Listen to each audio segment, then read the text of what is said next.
Push the on button. Right? It's pretty clean, right? Clean. Home. Let's see what's at home. Okay. Now, a lot of stuff, all this whole thing is touchscreen. Very clean looking screen. Do you see this, bro? The ambient lighting going around there? It's got a little theme to it, huh? It's nice. Woo! And it handles good with these turns. Yeah, you better grab your old handle, bro. But grab that old handle, bro, riding with me. All right, we're back here at Earnhardt Chrysler Dodge Jeep Ram, and today I'm doing a video of a vehicle I think is pretty cool, you know, pretty special, and a lot of people regard it as kind of like a higher trim vehicle. Now, this is a 2023 Mercedes GLE 450, all right, 4Matic. So this is going to be like a first impression kind of test drive video because, you know, I'm not too familiar with Mercedes, you know, so it's kind of be like if you were to go up to a dealership and test drive a vehicle, what to expect, you know, what's on the inside, the outside, as well as I'm gonna check out the engine and everything. All right, stay tuned. All right, now first off, starting with the outside, you know, this got the traditional Mercedes color, you know, white. You know, now another thing that's starting to be real popular with the, as far as trendiness, is with this this black trim right here. You know, black trim along the windows. You know, it's even got almost like blackish rims, you know, with the black roof racks and everything. You got nice dark tint on this vehicle. Now, this vehicle comes with some pretty stylish rims. It comes with 21-inch rims in the back and the front. You know, this vehicle is probably a direct competitor with the BMW SUV, as well as, you know, some people consider it a competitor with like a Tesla, maybe like a Jeep Grand Cherokee or something like that. But you see, it's got the fender flares that kind of flared out a little bit. You know, you see the mirrors, glossy black. Come around to the front, very stylish LED style headlights, as well as the front bumper has a lot of gloss black here and everything down here in the front. But then you look right here by the grill, it's got like a diamond bedazzle kind of look to it. Right here with the little cutters, a whole bunch of little tiny little diamond shaped little reflective aluminum pieces right here all up on the grill to give you that luxurious feel that you only get with Mercedes, you know. So of course they're going to make it look extra fancy because that's what they're kind of doing, you know, with Mercedes as a brand as a whole, you know. Big old huge emblem and everything, Mercedes with their fretting around here and everything. We'll go around here on the side, you see those hips still continue around and everything. I mean, it looks like a pretty nice vehicle. There's not too much to see on the outside without really going on the inside. I mean, the outside is pretty self-explanatory. You know, you got a backup camera right here. Wait, hold up. The backup camera is hidden. You can see this one, the camera like slides in and out right there. As well as another thing, when you look down here at this exhaust, some I noticed is that there's no exhaust actually here. Like, look, check this out. There's no exhaust in here. It's just a cutout of an exhaust, but there's no exhaust. The actual exhaust pipe is like down here. You see that? Ain't that something? That's very Mercedes of them. Very Mercedes of them to do that. All right, so I'm gonna hop on inside next. I think I'm starting with the passenger side, you know, open up all these doors, see what's inside here, right? Okay, so really nice. You know, you see with that black and white interior for the seating. You know, this white kind of reminds me of like the white interior that you would see in like the Teslas. You know, Tesla started that white interior, you know, that gets dirty super easily. So I don't know how much I would want to have this kind of interior on my vehicle. It just seems like just a dirt magnet, you know, just it's a pretty dirt magnet, but it's definitely a dirt magnet. But these seats look pretty nice though. I mean, they got nice bolstering on them, not too crazy stitching or anything, but you know, good attention to detail with the stitching going along the border, the good bolstering here, you know. And a lot of things that Mercedes like to pay attention to, you know, is like all those little details. Like right here, you got a little grabber right here, you can hold on to that. Also, it's got a lot of this brushed aluminum everywhere, brushed aluminum. And see, of course, Mercedes style, they're not just going to give you your seat buttons in traditional style. They're going to have to make it look all elegant and swiveled out like that, you know, with the brushed aluminum. Just brushed aluminum everywhere inside this thing. All right, inside of here is pretty comfortable as well, you know. From the passenger side, just think about it. I mean, this is a comfortable seat. It's nothing like too extravagant or anything, you know, but it's still nice. I mean, it's I think Mercedes is going for more like an experience thing, you know, versus giving you technology that you can't get in other brands. Because a lot of this stuff is the same stuff that's in like, say, like a Jeep Grand Cherokee, you know, like the Summit version or something like that, or even like a Trailhawk 4XE or something like that. But check out the inside. Nice little tone when you hop inside. Boom, boom. And now you see, look at everything. This is where your headlights and everything, right? Of course, they don't want to just keep it simple. They got to make it look almost confusing a little bit. You got to like kind of look at it like, hold on, what is this? What does that do? Okay. You got the dim, you know, you got the auto, full, you know, side view mirror button, everything. All the window latches right here, unlock, lock, memory seats and everything. Heated seat right there. I mean, pretty nice looking. And I guess one of my favorite things would be this aluminum look that's on here in this vehicle. I didn't expect to like the aluminum on this vehicle as much as I actually do. Like all this right here, the home buttons and everything.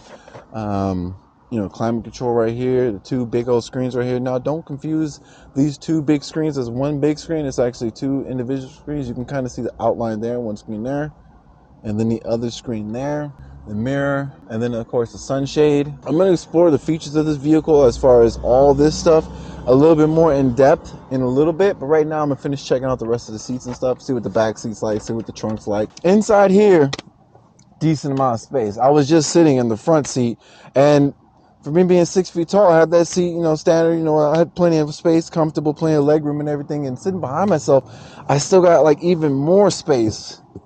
Pretty nice back here. Now, as far as inside here, there's not too much going on here. You literally just got two USB-Cs, and that's it. I mean, you can control the direction where this goes and everything, but that's pretty much it. I'm gonna check out that moonroof in just a second, but since I'm right here, I figure I'll check this out real quick. So pop this open real quick. You see that right there? Okay, so decent amount of space inside here. Now, the thing I'm always wondering, you know, is why someone would trade in a 2023 Mercedes, you know, GLE 450 and all that good stuff, you know, why they would trade this in for a Stellantis product. More than likely, this got traded in for like a Durango Hellcat or something like that. Maybe even probably based on this, probably a Grand Wagoneer, Jeep Wagoneer or something like that. But I don't know. We're gonna find out why. Stay tuned. All right, so right here we got the sunshade. There we go. It's not that big. It'd be cooler if it was a panoramic roof, but you know, it's still good. Decent enough. Gets the job done. You got an SOS button up here, as well as a couple other little, you know, standard stuff. See right here, SOS button. You got as well as you got this nice lights right here so you can see everything. Look at that. Okay, you see how it was a little dim, then got brighter and brighter. It's got that jewel kind of look to it. Just so everybody knows, I got my new cameraman with me, and y'all may have seen him in other videos, some more older videos. Zam, he's back. We back, baby. We back. And so I'm about to show off the inside of here. So if you're wondering who this random guy is sitting here, that's who he is. But we got two screens right here. So when you come in, push the on button, right? It's pretty clean, right? Clean. Now, is this touchscreen? It's not touchscreen. It's got the shifter right here, like how it has on the Tesla. A little stick right there, you know, park, reverse, neutral, drive, and then all your little mirrors right here. Not mirrors, but the wipers right here. It's like laid out here on the side. Now, this looks like extra confusing, you know, compared to... I did that completely wrong. It just hit the blinker. Oh, there we go. Okay. So a lot of the stuff in here is like, it looks a little confusing at first until you like look at it like, okay, what is this exactly? And then you can figure out, okay, pretty simple to understand, you know. You got the car charger right here, you got USB-C right here, and another USB-C, but if you look at it, it's two different kinds of USB-Cs. One's for like tablets or something, the other one's just for media. So, you know, I'm pretty sure as an owner, you'll find out exactly what those are, you know. And then another thing, when you look right here, this little center pad allows you to change. It's like a little trackpad. And you can feel like a little vibration. Go ahead, man, touch that. You feel that? Got that feedback. Yeah, it's got like a little feedback to it. Home, let's see what's at home. Okay. Now, a lot of stuff, all this whole thing is touchscreen, very clean looking screen. This kind of reminds me of how the Audi is, you know, the newer Audi, you know, like with all the extra screen unnecessariness, you know, but hey, it's to each his own. This is still pretty nice vehicle right here. I'm going down to themes. It almost seems like using the touchscreen is a little inconvenient versus you can just use a little tap thing and just go straight there. Your theme button, it kind of changes the layout and everything up here. Now I'm just gonna guess the way this looks. It looks like it might be an experience, but let's let you see firsthand how it changes when we put it in adventure mode. So, this changes a little bit. That's nice. You see, it's 4Matic.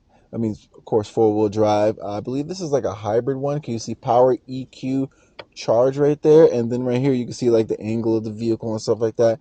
Fuel economy. And this right here is like a little charge meter for how much electric energy you're like putting back to the vehicle, for like the regenerative braking. This kind of reminds me of how like the e-torque motor on the Ram 1500 Hemi with the e-torque feature, get like regenerative braking, as well as you get like an additional little bit of power off the line for like additional towing, and as well as like increased fuel economy. So I'm pretty sure this is kind of where it's going with. This isn't a full hybrid. I didn't see no plug on the outside of the vehicle, or maybe if it's a hybrid, it's just not a plug-in hybrid. It's quiet. You can't even hear it, bro. Look at that here. Quiet. Oh yeah, check this out. Another thing I noticed is this ambient lighting going around. Did you see this? Did you see this, bro? The ambient lighting going around there? It's got a little theme to it, huh? It's nice. A little red joint going right there. And check this out. Hold on. Go back home. I'm going to go back to themes. And I'm going to change it to experience. Let's see what changes. Okay. So you see it change all this back up here. And you see the color of the ambient light. I hope y'all can see that. But the color of the ambient light changed to like this orangish kind of color. You see that? That's dope. So go back. This is simple. There's like a little iPad in here, Efficiency. Let's see. Let's see what changes in efficiency. I'm not going to keep it in efficiency mode because, I got to get the full power experience. But see, it even changes the color of the ambient light to green now. So efficiency, of course, green is always, standard for efficiency, with the leaf and all that good stuff. You see, look at the little picture changes up here, for efficiency mode. So you can see how far you got, 235 miles and everything. That's how much we got for this little bit of tank right here. It looks like about 5/8. Pretty decent looking vehicle. I'm going to put it back on my favorite mode, which was experience. But first, check out trip first. Okay, it goes to blue. And you see this change to GPS. A lot of this stuff that's on here, you can just go to yourself. You can just go to GPS if you want to. Or you can just go to the consumption. But it's kind of like these little themes down here are kind of like preset to give you a certain experience. All right. We've had enough boring stuff. I kind of like the way this looks. So I'm going to keep it right here because that looks dope with this yellow and everything. We're going to keep it right here. And I'm about to go on this test drive. Also, just so you know, there's paddle shifters right here. And also there's a little mode button right here to change everything. Other than that, everything else on here is kind of standard. You got the little park button so you can see your different angles. Let's see what's behind us, that angle. And then the regular, self-explanatory. Some people may find that useful. Some people may not, It all depends on the person. Oh, yeah, one more thing. It's like a little storage guy right here. Boop. USB-C in there. Maybe put a little phone in there. All right, so how do I get out of here? Oh, yeah, that's right. The shifter is so weird. You push your foot on the brake, push it up to go to reverse. Clean. It's quiet. Oh, it gives you a warning to let you. It's got like 360 warning like detection. So it lets you know when you're getting close to something, like say a pole or something or a car. And it doesn't just do like warning in front, like gives you like proximity, like a little bit to the left, a little bit to the right, that M3 right there. Did a video of that one. You missed it because that thing rips. All right, man. Hope you're ready, man. You ever been in one of these cars before, bro? Not like this, man. Not a Mercedes. Eco mode. It's pretty decent. It's mostly a smooth ride, luxury introduction performance. Like it's intro to performance. It's not really a full performance vehicle or anything. Now I'm gonna switch to. We're in eco mode. Now we're in comfort mode. All right. Comfort mode still feels nice and smooth. The performance doesn't really feel too much difference. I mean, I feel a little bit more pep, but not too much. Let's try sport mode now. Let's see. So engine and steering is sport, and was it the differential is set to sport, right? So, woo. Vehicle moves. So you see this right here? It is like little, when we were stopping, it had like a little charge come up there for a second. Let's see this turn, see how it does.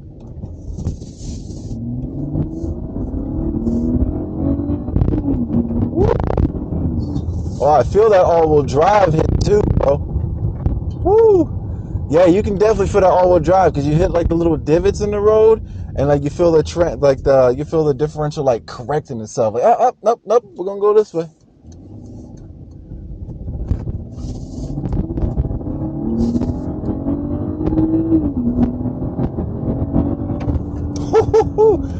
Oh man, this thing is pretty good, and you can still hear that engine going. That's something that's special to sport mode. You see, if it was in like comfort mode, it would have been downshifted because one of the characteristic traits of sport mode, it keeps the RPMs up a little bit higher, just so you can continue, throttling it, vroom, vroom, vroom, keep on doing that kind of stuff and everything. So I think the last one is individual. Let's see what the previous owner had this thing set to, if they even set it to anything. Maybe they got it on slow mode. But this is dope. Look at this battery voltage. You can see your current horsepower, your current torque, your PSI and everything, because this is a turbocharged engine. Unless that meant tire PSI. No, I don't think they're going to have tire PSI if there versus engine. Wow. So it's like semi-like performance, but with like a lot of comfort. You don't feel like you're in a performance car at all compared to say something like the M3 or a Corvette. I mean, but how could it though? Seeing how this is a luxury SUV. Woo. And it handles good with these turns. Yeah, you better grab your old shit handle, bro. But grab that old shit handle, bro, riding with me. Okay, so it's not blow your doors off fast, but for like say like the typical grocery grabber or soccer mom or the person who's probably really gonna be getting this vehicle, like a Mercedes person, they got that, they walk around with that certain je ne sais quoi, mostly the je ne sais quoi is in their wallet, but when that person gets this vehicle, just like a lot of people when they get like a Jeep Wrangler, they're gonna get it, but they're not really gonna use it for what it's really capable of. Like Jeep Wrangler's capable off-road, but how many people really use it for off-road? This is the real mall crawler, all right? So whoever's gonna be, if you're gonna be showing up to the mall, you're gonna be showing up in luxury. The top soccer mom. Top soccer mom whip right here, because this thing has got power, luxury, that nice airbag suspension. This thing, like, you floating over them speed bumps when you're driving through the mall to pick up your kids, bro. You're gonna be feeling luxurious. So all in all with this vehicle, with the electric power assist, I mean, it's not blow your doors off crazy fast or anything, but it's not slow or anything. It's not lethargic or anything. It's going to be just enough for the person who's not, let's say, like spoiled like me with all this experience of driving these high-end cars, because when you do that, you start to get like numb to the experience. But for someone else, like the typical driver, this vehicle is going to be more than enough. It's going to still feel very peppy. It's going to feel like a very good vehicle. It definitely, especially for, the price of this vehicle. Now I'm going to be honest, this vehicle is more expensive than say something like a Grand Cherokee, but you get to feel more of that luxurious kind of feel that, those kind of buyers like to have. Okay, so after test driving this, question I got for myself, a question that someone asked me is, would I get a vehicle like this compared to like say like the Stellantis product? Me personally, for the price of this vehicle, I think it's like upper 60 or something, 70 or something like that. I could be wrong. This vehicle is probably way more. I'm just ballparking off the top of my head. But this vehicle, compared to say like a Jeep Grand Cherokee, I think I'd rather have something like Grand Cherokee because like say for a Grand Cherokee in this price point, like Grand Cherokee Summit, you get the quad lift suspension, so airbags, so you can control the ride height of the vehicle. It's got a V6 with a 8-speed transmission, but it feels, if anything, it feels just as peppy as this vehicle. This vehicle being like turbo, with the hybrid motor and everything, plus this Mercedes GLE 450, you kind of have high expectations, because Mercedes sets the bar kind of high. And then when you get in this vehicle, yeah, there's a lot of fancy bells and whistles, so unless you're really going for the bells and whistles, as far as what you actually get mechanically wise, is it worth it? For the diehard Mercedes fans, it will be. But, you know, for if you got a good amount of experience with different kind of vehicles, you know, maybe not. But anyway, let's check out this engine real quick so y'all can see what I'm talking about. All right, I'm pop the hood and check out the engine real quick. If I can find it. So you come around, pop the hood. Look at these headlights. These headlights look nice. Nice little lever right there. Oof. A little funky smell. Now in Mercedes style, they got the whole engine covered, so you can't see anything cool.